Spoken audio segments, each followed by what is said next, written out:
আসো দেখি তো আঙ্গুরগুলোর কি অবস্থা।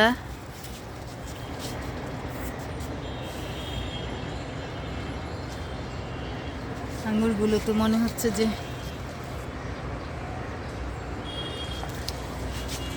এই পেঁপে গাছেরও তো করুণ অবস্থা।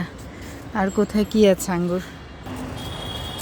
আঙ্গুরের একটু একটু করে রং আসতে শুরু করেছে, মাশাল্লাহ, আলহামদুলিল্লাহ।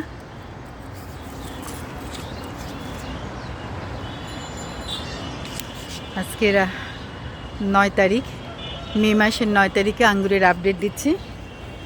ঝড় বৃষ্টি গেল, প্রচুর শিলাবৃষ্টি হলো। শিলাবৃষ্টিতে এটাও ফেটে গেছে, এটাও ফেটে গেছে। যেগুলো ফেটে গেছে, শিল লেগেছে, সেগুলো তো নষ্ট হয়ে যাবে। ওগুলো তুলে তুলে খেয়ে ফেলতে হবে। এখন আবার আঙ্গুর গাছের পাতা টাটা একটু ছাঁটাই করে দিব।